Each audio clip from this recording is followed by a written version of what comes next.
So, tomorrow, Manchester City plays Arsenal at the Etihad, and I saw this debate on YouTube, and I thought it was interesting, and I thought I would react to it in front of you all and give my thoughts on some of the questions and some of the debates that were on the program. Some very interesting debates, some player comparisons, and some team trophies. It is safe to say that this is going to be very interesting to say the least, so without further ado, let's begin.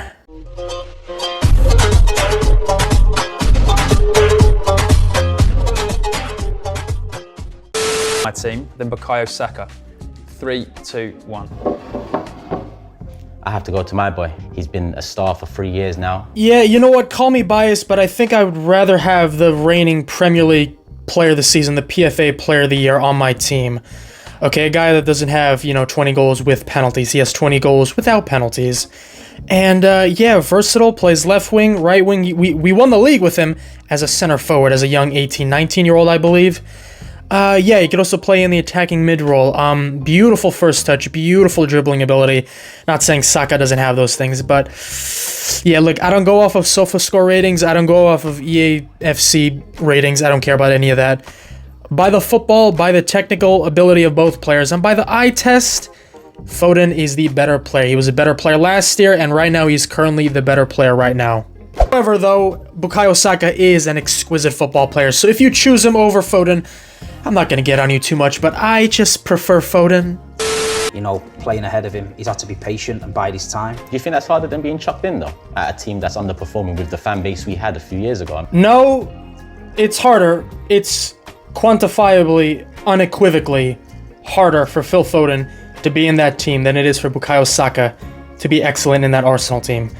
I know what he's trying to say. I understand when Arsenal, a couple of years ago, when you would watch a game at the Emirates, 90% of the stadium was pretty much empty at the 80th minute. You can go and check City versus Arsenal, and you can quite clearly see the Emirates being completely empty. Fans were completely disinterested in the team. The thing is that when we're talking about both teams and how hard it is to be in the teams, the thing is that there's Bernardo Silva, there's Kevin De Bruyne, there are world-class players, there are future... A lot of these players are going to be in the Premier League Hall of Fame because they've won so many titles, they've been doing it for so many years, they've been world-class for so many years now. I remember a friend of mine had this discussion about Julian Alvarez, and he said, oh, well, Ivan Toney's better. Oh, well, Alexander Isak is better because Julian Alvarez, he can't even start for Manchester City. Yes, but Isak and Ivan Toney wouldn't start for Manchester City. Here's the thing. No striker in world football starts ahead of Erling Haaland in any team. He's the best striker in the world. He's probably one of the best strikers we're ever going to see in our lives in 4, 5, 6 years down the line. If he keeps his current trajectory going, it's absolutely insane. Problem is that our De Bruyne, our Haaland over the years has been Saka, which is not fair. That's a joke to say. But Foden could come in under the radar because these men are the limelight. Oh my god, oh my god, oh my god.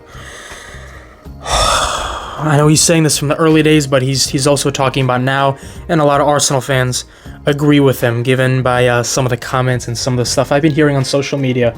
Oh, we don't have a KDB, we don't have a Haaland. Bukayo Saka has to take on the role of all those players. He did it a couple years ago, and he's doing it now. But here's the thing. You have to be consistent with your arguments. Whenever you ask any Arsenal fan, or most Arsenal fans, because I'm not going to generalize the entire fan base, but most of you on social media, Odegaard is better than De Bruyne, Rice is better than Rodri, Ben White is better than Walker, Even Gabriel, they're better than our center halves. Martinelli's better than Grealish. They said this 2 years ago. They said this the season before last season, and they were saying it last season too. Saka's better than Foden. Okay, Kai Havertz is he's so underrated. He's amazing. Thomas Partey is so much better than Rodri. Arsenal fans were saying this a couple of years ago.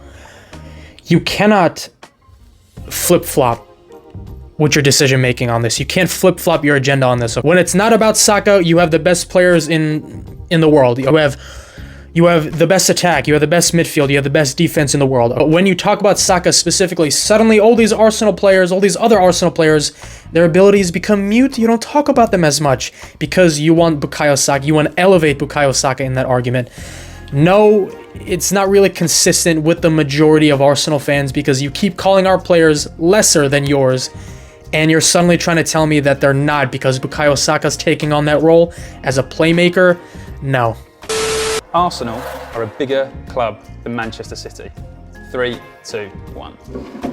What are you doing, Steve? Now, this is obviously an interesting question. It's an interesting question right now, September 2024. If this was September 2020, it would be such an easy answer. But the thing is, what Manchester City has done in the last couple of years, all right, not just winning trophies, by the way that they won them, breaking records, the way that we did it, it puts us in the conversation to be the third biggest club in the history of the league. Do I believe that?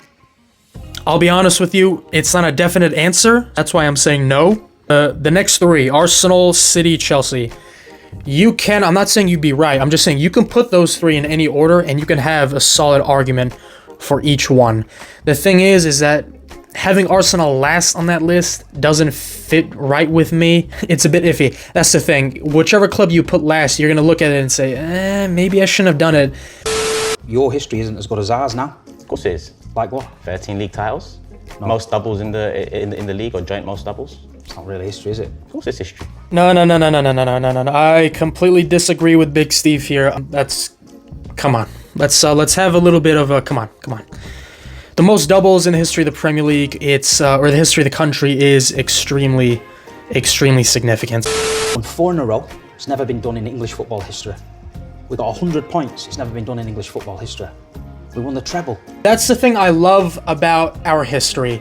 We have so many different title-winning teams, and well, not every single one, but a lot of them have a special, unique thing about them. One of the most underrated ones is the pandemic season. I think it was 2020, 2021. We had 21 wins in a row. This was Ruben Diaz's first season. Ruben Diaz, he's on track to be one of the best defenders in Premier League history. He's been in this league for 4 years.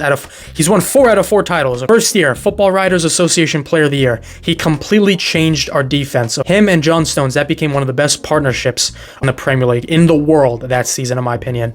Not just my opinion, the opinion of the vast majority of the football public. 21 wins in a row. Not 21 games unbeaten in a row. 21 W's in a row. 3 points each, 21 in a row. I think I read a stat a couple years ago. I still remember it to this day. I lied, not 100%, but if you include just the top 5 leagues, that is like 6th or 5th all time in the history of football in terms of the lengths, the amount of games that you won in a row in all competitions. There are some teams in Brazil and Argentina. I'm not discounting those teams. It's just a little bit harder in the top 5 leagues because it includes Champions League, it includes FA Cup, it includes those trophies. That is an underrated team. The Formidables, probably the most underrated team in Premier League history. Sir Alex Ferguson said, what? It'll never be done. Boom! We did it. Centurions, obviously. And the 3P team, which is the quintuple team, which is the treble winning team. And then obviously the 4P team. We have so many different teams with unique things about it. At the end of the day, the treble. You'd swap that. You would swap that Invincible season for the treble. I wouldn't. You would. I wouldn't. Treble's been done, and don't. Okay. Look, I'm just gonna, for any Arsenal fans watching this or anybody, you know what? You don't have to be an Arsenal fan. I'm gonna make a prediction. A genie is gonna come down to your house, and it's gonna give one of you Arsenal fans the choice to switch your Invincible season with the treble winning season. And you're gonna pick the Invincibles because in your head is telling you to choose the treble. Your heart is telling you to choose the Invincible season. Here's what's gonna happen. You're gonna choose that. Everybody's gonna know what you did. All of you Arsenal fans, you're gonna be going around the Emirates. You're gonna be screaming, "You're Invincibles." You're gonna be screaming, "Bumbaclad," or whatever the hell y'all say. You're gonna be screaming. You're gonna be laughing. You're gonna be enjoying. And then when the dust settles, you're gonna be inside your own houses. It's gonna be 10:30 p.m. It's gonna be pitch black. You're gonna be looking in the mirror and saying, "We just gave away a stupid golden nugget trophy for a treble winning season. You idiots." And you are all gonna say, "What in God's name did we do?" Because you said this, Turkish in the video said this. The Premier League is the bread and butter. Do you know what a treble is? A treble is the Premier League, which in your words is the bread and butter of the league of club football. And a European trophy, the biggest trophy you can win in club football, and an FA Cup trophy, the oldest trophy in Premier League history, or in football history, the most famous one. A treble in the Premier League is worth more than the Bundesliga. A Bundesliga treble is just the Champions League. I don't care about the other two. In the La Liga, it's a treble. Serie A, it's a treble. Okay, League One, I'm not even gonna discuss League One, okay? The Premier League, a treble in the Premier League. Manchester United, Manchester City. That is historic. That is sensational. Only 8 or 9 teams have done it. Okay? I understand Wait, is Arsenal the only team that's been invincible? I'm pretty sure like some Romanian team or some team from fucking Slovenia has been invincible. No one fucking cares. No one cares. It's because it's a Premier League that we care. You know deep down that you want that treble, and you would switch your invincible season, 700 draws in a season, for the 3 trophies. You know you would. And will leave a better Premier League legacy than Thierry Henry.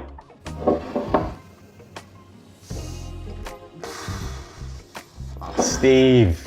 Woo, that is a question and a half. A better legacy? Possibly.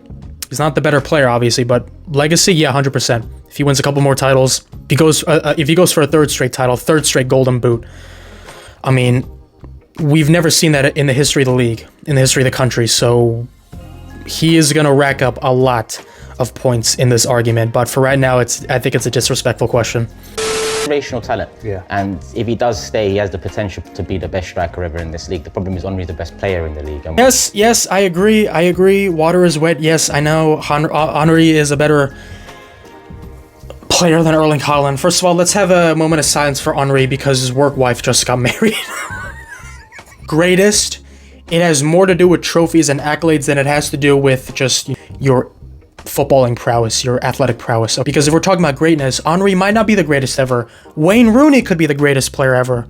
Kevin De Bruyne is in that conversation, in my opinion. A couple other players are in that conversation. But if we're just talking purely football, yes, Henry is still the best. Peak Cesc Fabregas was better than peak Kevin De Bruyne. 3, 2, 1.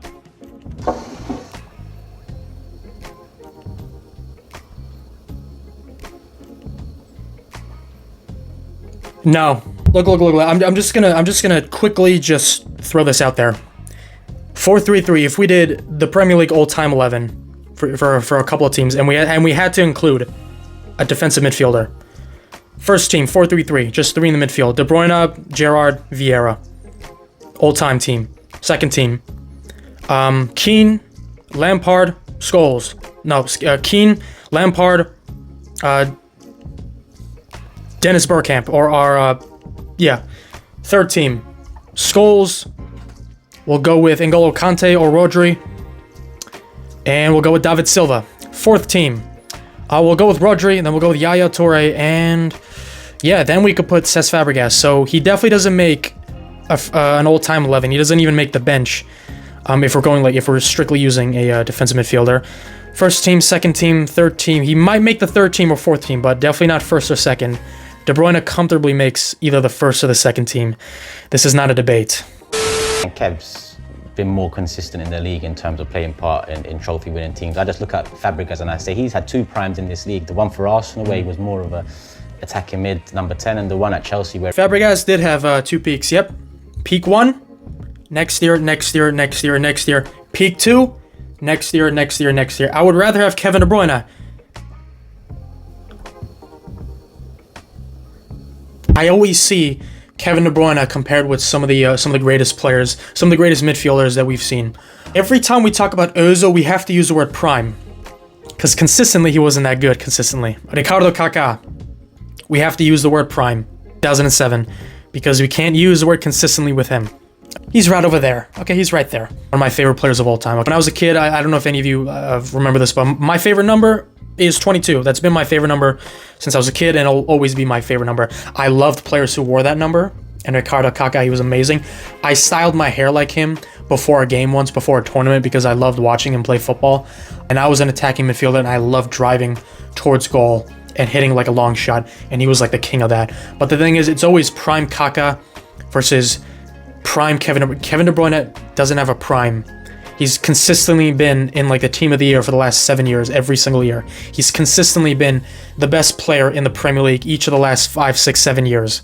People think it's Mohamed Salah. Yes, I understand that, but it's, in my opinion, it's Kevin De Bruyne. Alas, Marcus Rashford said the face of the Premier League has been Kevin De Bruyne for the last 5 years. Jamie Carragher has said that Kevin De Bruyne has been the best player of the last several years. I've seen a lot of Liverpool, like previous Liverpool fans, a lot of current Man United players say this about Kevin De Bruyne. Kevin De Bruyne has been the face of the Premier League for the last 4, 5, 6, 7 years. Don't get me wrong, I'm not trying to disrespect Fabregas, but You have to use the word prime because you can't just say Fabregas or De Bruyne because the answer is always going to be De Bruyne. You can't just say Ozil or De Bruyne. You have to say prime. That's why Kevin De Bruyne is one of the greatest midfielders, not just in Premier League history, in football history. Fabregas is not at that level, in my opinion. Either is Ozil. I'm not saying Kevin De Bruyne completely outranks players like Ricardo Kaká, because De Bruyne definitely doesn't outrank Zico. But I'm just saying Kevin De Bruyne, he's been consistently at the top of his game every single year. He's had the most, I think, since he entered the league, he's had the most goals and assists per game against the Big Six, I believe. And I remember reading that stat in 2022. I'm not sure if Salah has beaten him to that point, but again, the only player that could beat him is Mohamed Salah, and that just tells you everything. Okay, ladies and gentlemen, that was a fantastic video. Let me know down in the comments down below if you enjoyed, and of course, if you are new, please hit that like button. Consider subscribing. I am 500 subscribers away from 8,000 subscribers. I would love to have you help me reach this amazing, amazing goal. This goal of mine for the rest of 2024. I'm going to City versus Arsenal. That is going to be the next video on this channel. I cannot wait. Thank you all so much for watching. I will see you all next time.